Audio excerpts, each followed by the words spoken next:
Guys, কেমন আছেন সবাই? আশা করি সবাই ভালো আছেন। তো আপনাদের সবাইকে স্বাগতম আমার নতুন একটা ব্লগ। এবং থাম্বনেল থেকে বুঝেই গিয়েছেন যে হাওড়া ব্রিজ নিয়ে আজকের এই ব্লগটা।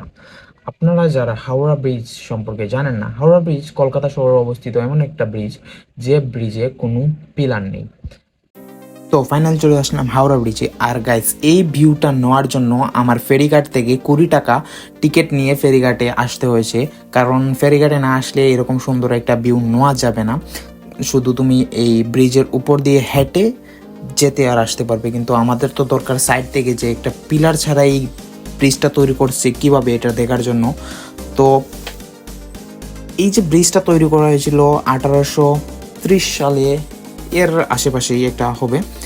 ব্রিটিশ আমলে এই ব্রিজটা তৈরি করা হয়েছিল হুগলি নদীর উপরে। আর এই ব্রিজটা হাওড়াকে কলকাতা শহরের সাথে যুক্ত করে। আর আমি হাওড়া স্টেশনে গিয়েছিলাম, যেটা ইন্ডিয়ার সব থেকে বড় রেলওয়ে স্টেশন। তো চলুন গাইজ, আপনাদের আমি সুন্দর করে ব্রিজের উপরে গিয়ে দেখাই ব্রিজটা ভেতর থেকে, মানে ব্রিজটা উপরে দেখতে কীরকম।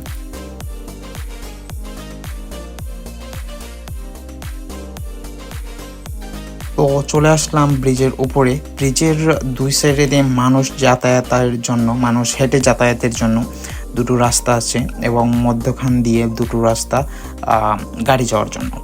তো আমি যেটা দেখলাম ভাই, হাওড়া ব্রিজের মধ্যে পানের পিক এবং তারা খৈনি বলে ওইগুলার পিক ফেলে ফেলে একদম ব্রিজটাকে মানে নষ্ট করে দিয়েছে।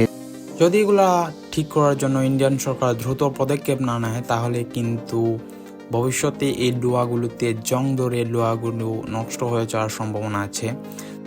সম্পূর্ণ ব্রিজটাতে ভাই শুধু নাট বল্টু আর লোহা যেদিকেই তাকাই সেদিকেই আয়রন। আর ওইখানে গিয়ে আমি নতুন একটা চশমা নিই রোড সাইড থেকে 80 রুপিস দিয়ে।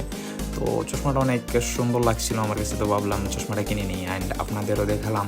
আর সাইড থেকে ভাই হুগলির নদীটা দেখতে জাস্ট ওয়াও লাগে। এখন তো বর্তমানে ওইখানে পানি তেমন বেশি নেই, যখন বেশি পানি হয় তখন কিন্তু দেখতে আরও অসাম লাগে। তো বলতে বলতে গাইজ আমরা পুরো নদীটা পার হয়ে গেলাম।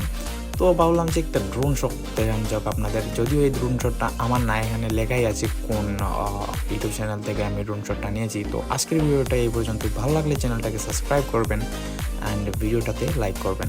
বাই।